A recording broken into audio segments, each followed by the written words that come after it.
Good morning बेटा, welcome back to the online class of SS. हम पढ़ रहे हैं अपना chapter 2 new kings and kingdoms.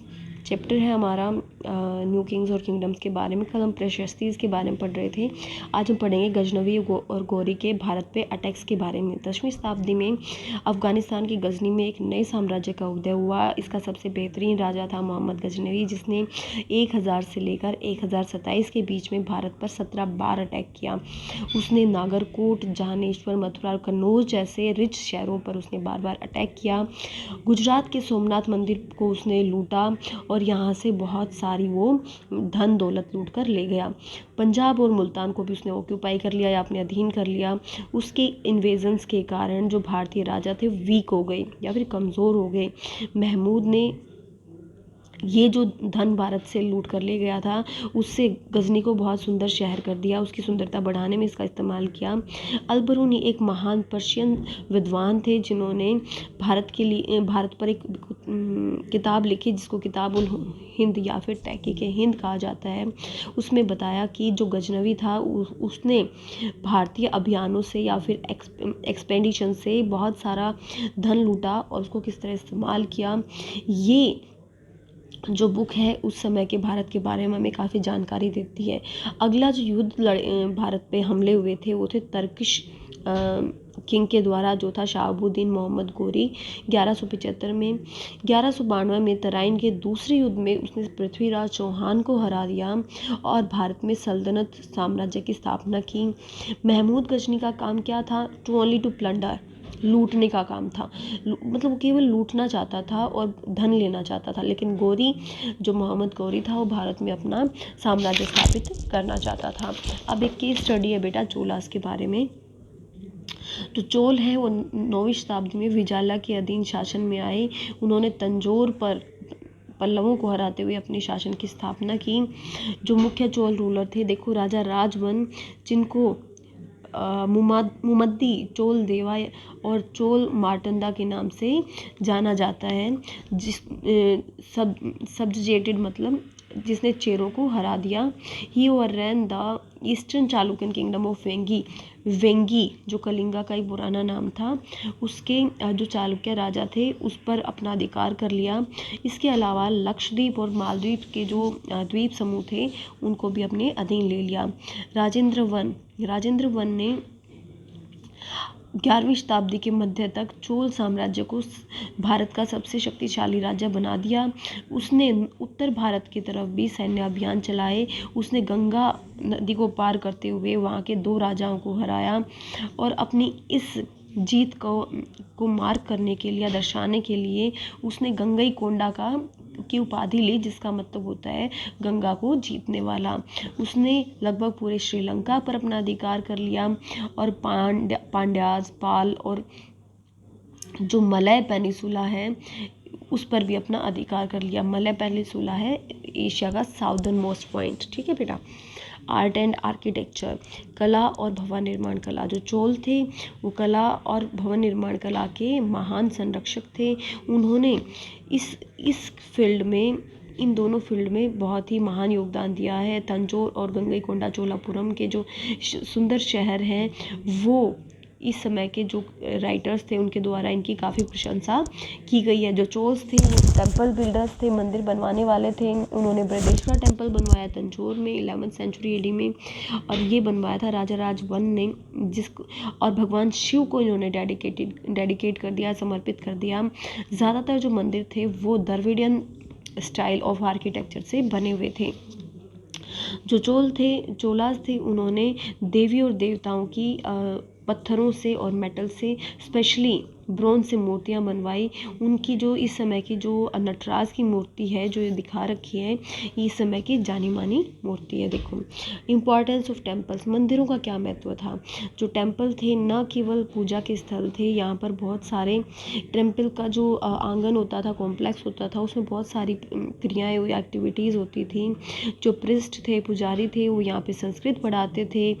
मंदिर के आंगन में बैठकें होती थी जिसमें लोग महत्वपूर्ण मुद्दों पर डिस्कशन करते थे। यहाँ पर त्योहार और मेले ऑर्गेनाइज़ किए जाते थे। जो कर्नाटिक म्यूज़िक और बहुत सारे जो डांस फॉर्म हैं, स्पेशली जो भरतनाट्यम डांस है वो भी मंदिर से ही डेवलप हुआ था।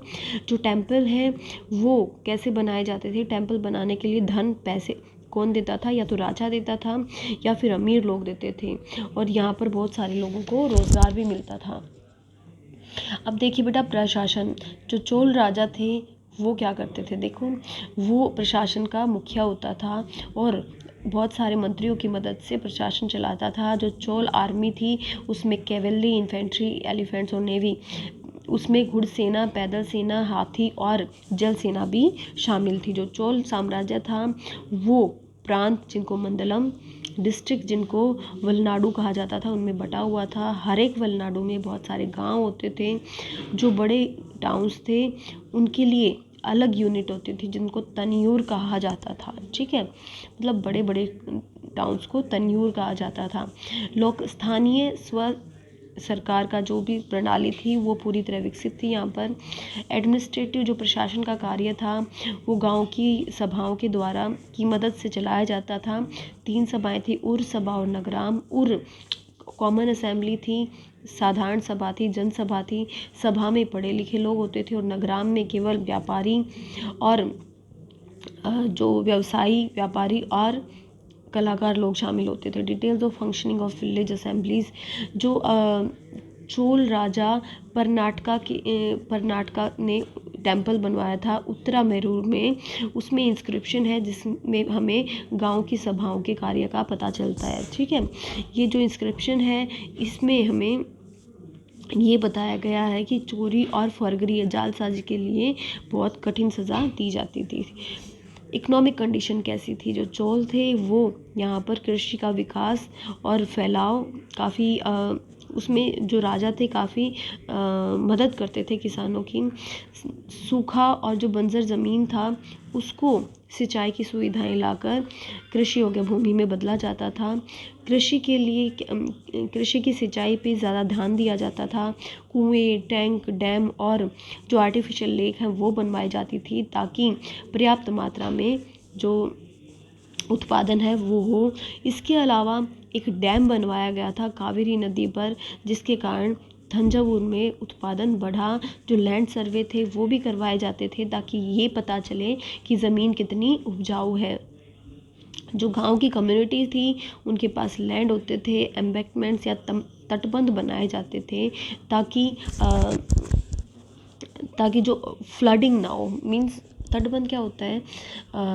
जैसे नहरों की साइड में ऊंची दीवारें बनवा देना ताकि बाढ़ की स्थिति में पानी खेतों में ना जाए और जो ज़मीन है वो खेती खराब ना हो। Economic life of people was good. लोगों का आर्थिक जीवन काफ़ी अच्छा था। व्यापार और वाणिज्य को बढ़ाने के लिए प्रावधान बनाए गए थे। कला, शिल्पकला, कृषि को भी बढ़ावा दिया गया था। रेवेन्यू के मुख्य सोर्सेज क्या थे? ज़मीन, व्यापार और युद्धों, ज़मीन और व्यापार से टैक्स और युद्धों से आने वाला धन। बूटी मीन्स धन। यस, जो ब्राह्मण थे उनको टैक्स फ्री लैंड ग्रांट किया जाता था या दान में दिया जाता था, जिसको ब्रह्मदेय या अग्रहारा कहा जाता था। जो व्यापार था सुसंगठित था। ट्रेडर्स थे वो गिल्ड्स बनाते थे या फिर अपने ग्रुप बनाते थे जिसको मणिग्रामन या नाना देसा कहा जाता था। रोड्स, बहुत अच्छी क्वालिटी के रोड्स बनाए जाते थे ताकि व्यापार को बढ़ावा मिले। प्रस्पेरियस ट्रेड लिंक्स ऑलरेडी, अब देखो अरेबिया, पर्सिया, चाइना और साउथ ईस्ट एशिया के देशों के साथ काफ़ी अच्छे व्यापारिक संबंध थे। इसके कारण जो कोस्टल एरियाज़ थे वो बहुत ज़्यादा विकसित हो गए थे और यहाँ पर जो विदेशी लोग थे आकर बस रहे थे। कुछ टर्म्स है देखो, वेलन वगई, ये कौन सा था? ये ज़मीन था जो गैर ब्राह्मण किसानों के पास होते थे। ब्रह्मदेय, ब्राह्मणों को दिया जाने वाला दान में दी जाने वाली ज़मीन थी। शाल भोगा, ये कौन था? स्कूल के लिए ज़मीन थी। देवदान और